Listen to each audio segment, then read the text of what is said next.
Assalamualaikum warahmatullahi wabarakatuh. Apa kabar teman-teman semua? Semoga dalam keadaan sehat selalu dan senantiasa produktif berkarya dari hari ke hari. Seperti biasa, pada hari ini saya Robbikal Muntaha Meliala sebagai dosen pengampu mata kuliah Presentation and Negotiation Skill akan menyampaikan video pembelajaran pokok bahasan pertemuan 5 tentang pengantar dan perencanaan negosiasi.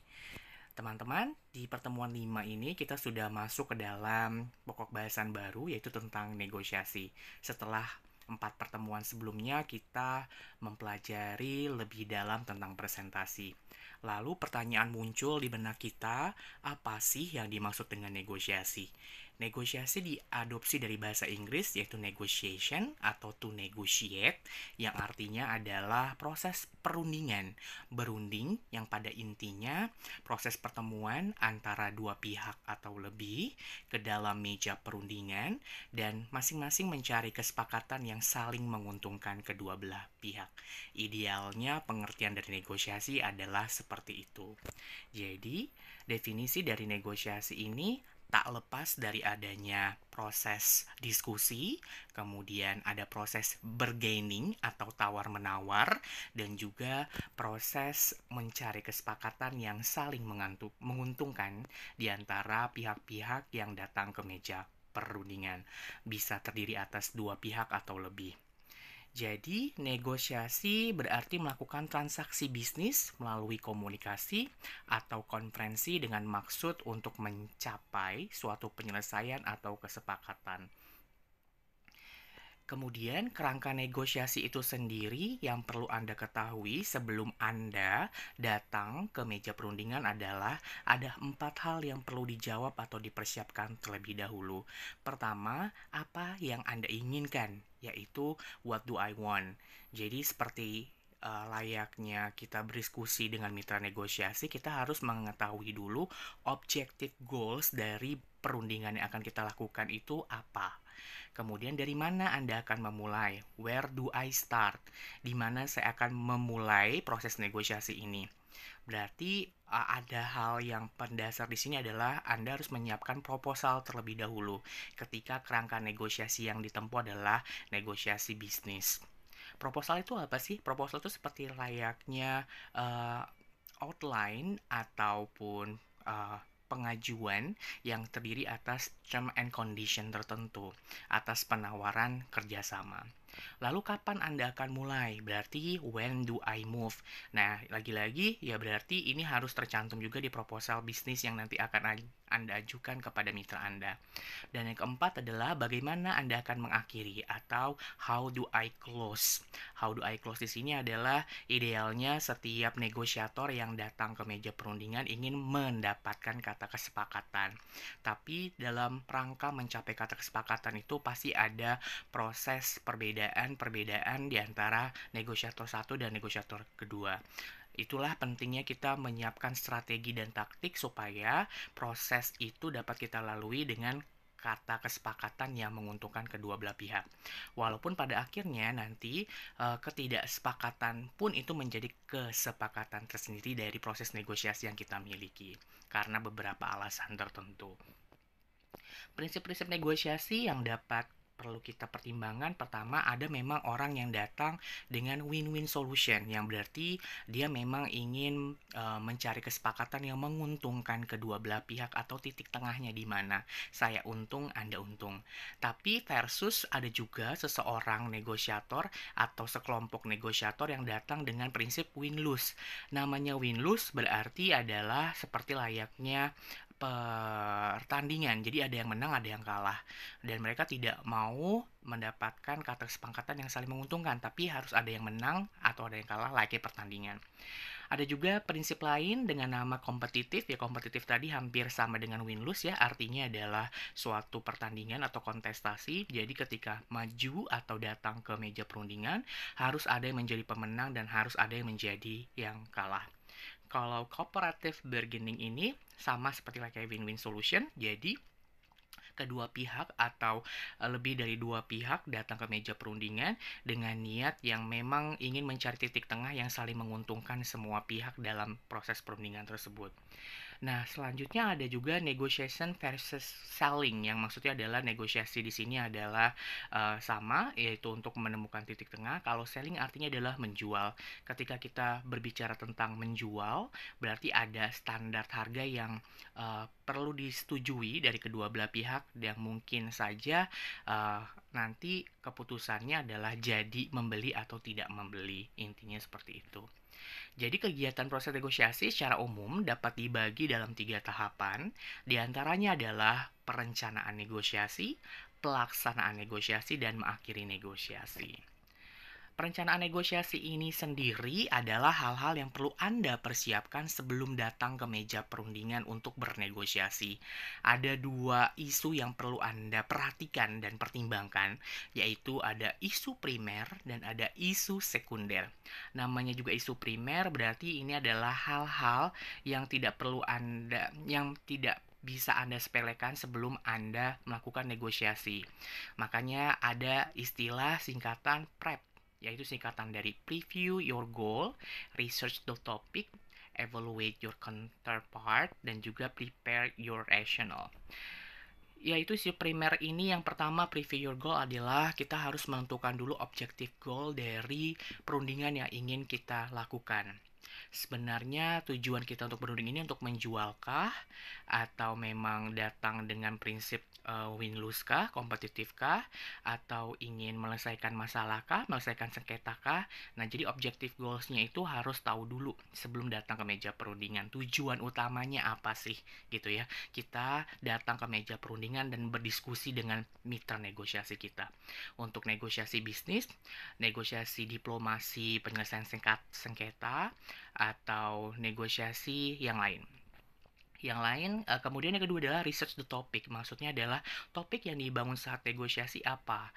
Kalau ingin menjual, berarti menjual produk atau jasa apa. Kalau ingin menyelesaikan masalah, berarti masalah apa yang perlu dibangun atau dibahas dalam negosiasi itu. Yang ketiga adalah evaluate your counterpart, atau mengevaluasi mitra negosiasi akan kita hadapi.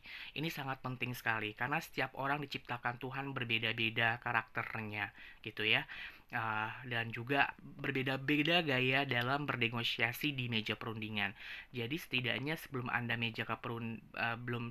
Anda datang ke meja perundingan, alangkah baiknya Anda sudah melakukan riset terlebih dahulu untuk mengetahui kira-kira mitra negosiasi saya ini berada di tipe yang mana, sehingga kita dapat menyiapkan strategi dan taktik tertentu untuk mendapatkan kesepakatan di meja perundingan.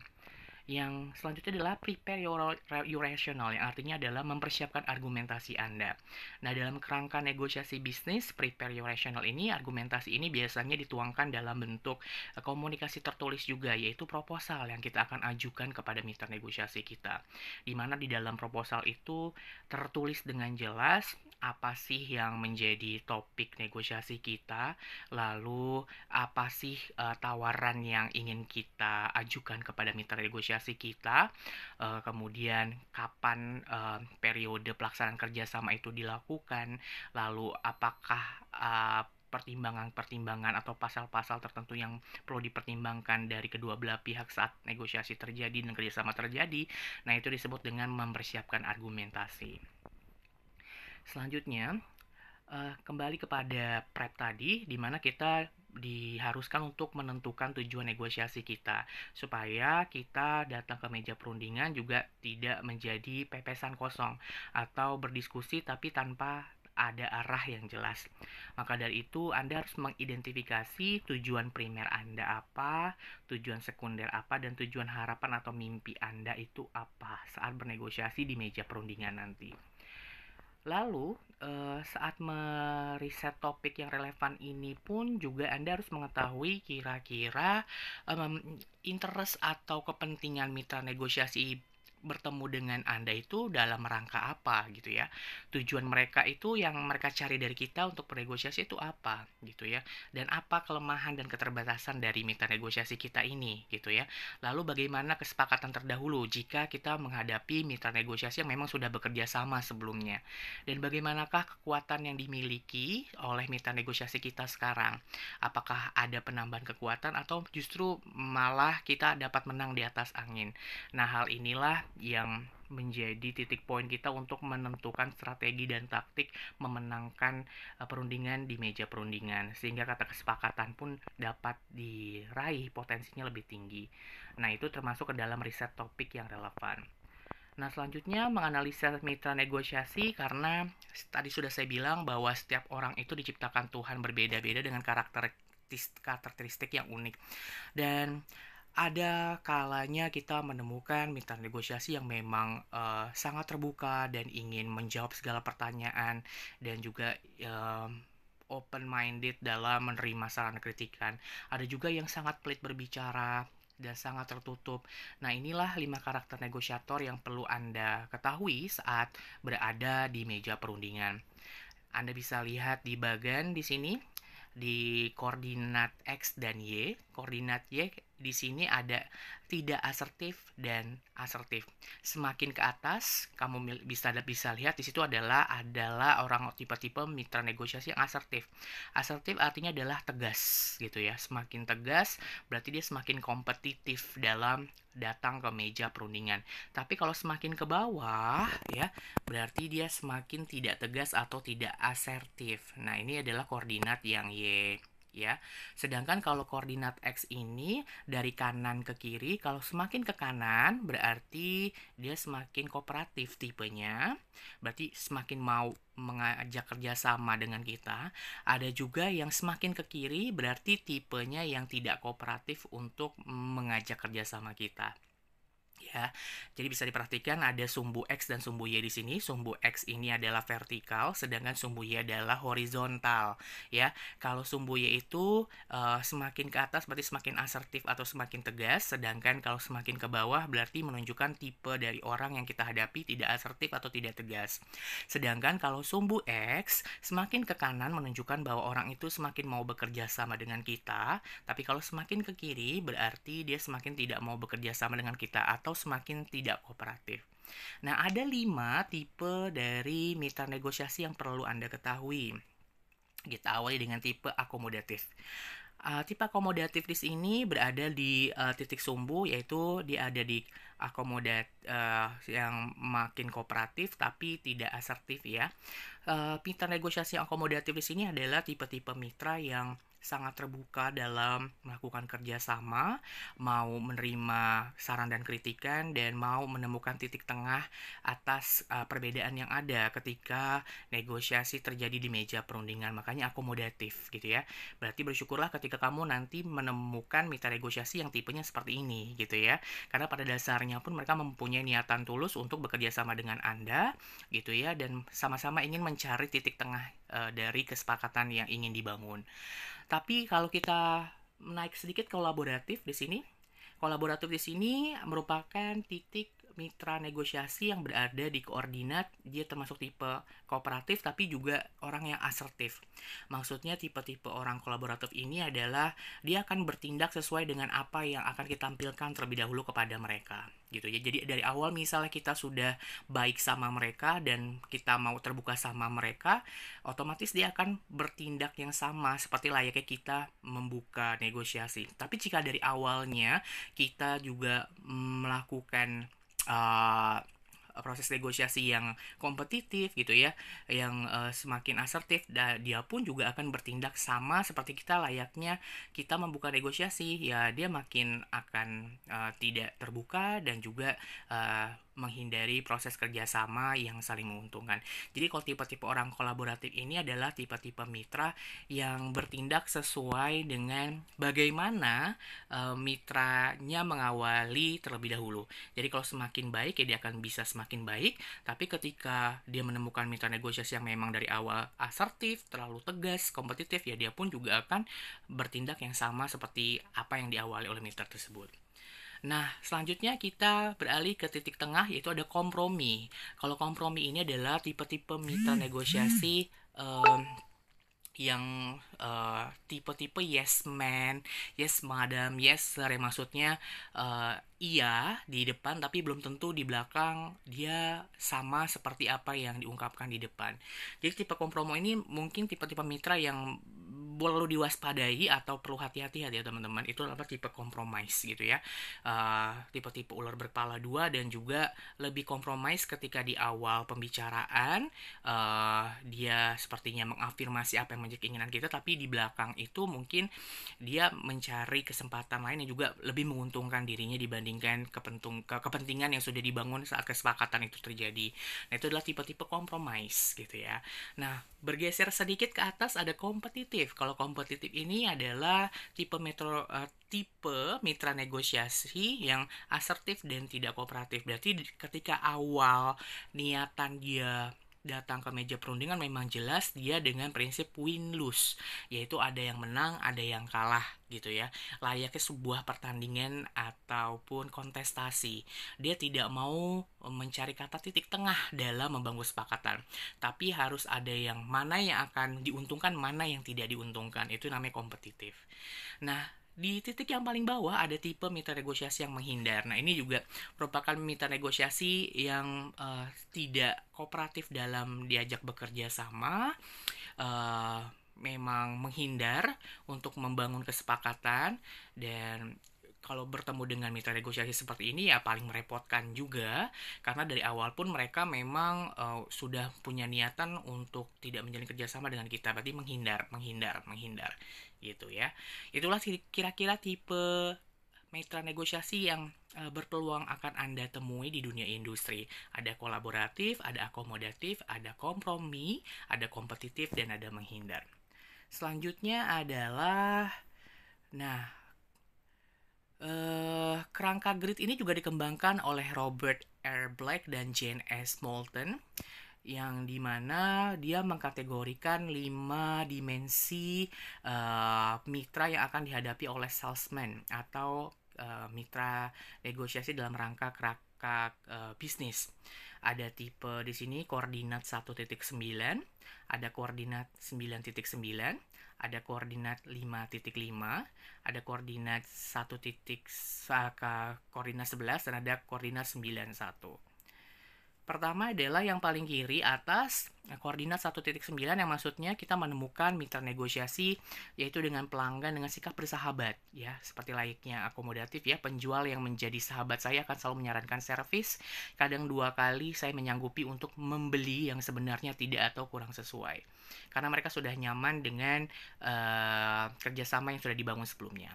Kalau 9.9 adalah tipe mitra yang sangat teliti untuk mengetahui apa yang menjadi kebutuhannya dan apa yang bisa dipuaskan dari kebutuhannya terkait kerjasama yang akan dibangun itu. Plus dia akan memikirkan sedemikian rupa tentang harga yang seimbang dengan kemampuan saya. Jadi ini merupakan mitra yang lebih selektif dan teliti ya dalam menjalin kerjasama. Kalau tipe yang tengah-tengah, yang 55, ini pembeli reputasi, di mana mereka mempertimbangkan dari testimoni pelanggan ataupun mitra-mitra yang sudah bekerja sama sebelumnya dengan kita. Makanya dia akan melihat track record lebih penting sebelum mengajak kerjasama dengan kita. Ya, nah, itu yang pembeli bereputasi. Sedangkan yang paling kiri bawah, yaitu 11, merupakan tipe-tipe pelanggan yang acuh tak acuh, sedapat mungkin menghindar dari penjual. Apabila ada resiko salah dalam mengambil keputusan, lebih baik keputusan ini dilimpahkan pada atasan atau orang lain. Jadi ini sama seperti yang tadi ya, tipe yang menghindar. Kalau 91 merupakan pelanggan yang bertahan, jadi tidak seorang penjual pun dapat mengambil keuntungan dari saya. Sebaiknya saya akan mendominir penjual kalau membeli.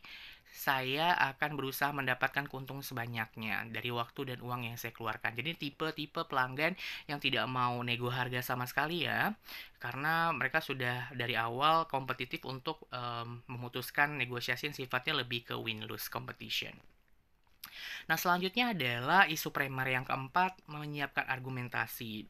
Argumentasi itu adalah kerangka premis yang dibangun ataupun topik diskusi yang dibangun dengan kalimat-kalimat yang kita rangkai sebagai seorang negosiator. Contohnya, jika kita bekerja sama dengan paket A, maka benefit yang akan didapatkan oleh Anda adalah bla bla bla bla bla. Jika Robi menerima kerjasama dari BSI, maka Robi berkewajiban untuk mengajar misalnya minimal 12 SKS dan mendapatkan benefit berupa misalnya gaji sekian sekian sekian. Nah, inilah yang disebut dengan menyiapkan kerangka argumentasi. Ya, sistemnya conditional tenses yang maksudnya adalah if, yang maksud jika saya melakukan ini, maka saya mendapatkan bla bla bla bla. Atau jika saya tidak melakukan ini, maka saya mendapatkan sanksi bla bla bla bla. Nah, itu disebut dengan menyiapkan kerangka argumentasi dalam proses negosiasi, yang biasanya ditunjukkan dengan komunikasi tertulis berupa proposal yang lengkap. Kemudian, isu sekunder itu adalah hal-hal yang perlu diperhatikan juga oleh seorang negosiator atau sekelompok negosiator berupa lokasi dan waktu saat negosiasi itu terjadi. Pemilihan lokasi itu juga perlu dipertimbangkan secara matang karena lagi-lagi lokasi yang tidak tepat atau berat sebelah atau tidak menguntungkan dari satu pihak, maka mood dari negosiator pun juga akan menjadi terganggu. Sebagai contoh, lokasi yang terlalu jauh dari negosiator atau lokasi yang terlalu ramai dengan banyak orang, tidak sepi gitu ya, atau lokasi yang tidak tepat karena banyaknya bebauan sampah dan lain sebagainya. Nah, itu akan mempengaruhi negosiasi itu sendiri karena mood negosiator pun bisa akan berubah, yang tadi awalnya mau untuk akomodatif bisa menjadi kompetitif. Begitu juga dengan waktu. Pemilihan waktu yang tepat yang saling menguntungkan dari kedua belah pihak pun perlu dipertimbangkan secara matang. Karena setiap orang atau setiap negosiator pasti mempunyai kapasitas dan kesibukannya masing-masing. Jadi perlu disepakati di awal kira-kira proses negosiasinya terjadi dari kapan sampai kapan, durasi berapa lama, dan kapan itu terjadi gitu ya. Waktu itu juga sangat menentukan sekali. Mood negosiator itu dia akan bertindak akan win-win solution atau win-lose competition atau win-lose solution di sini gitu ya. Jadi isu sekunder yang terdiri dari lokasi dan waktu itu walaupun kadang dilihat sepele, sebenarnya ini merupakan hal yang penting dipertimbangkan juga karena akan mempengaruhi mood negosiator dalam bernegosiasi di meja perundingan. Nah, demikianlah kira-kira gambaran proses negosiasi yang perlu dilakukan.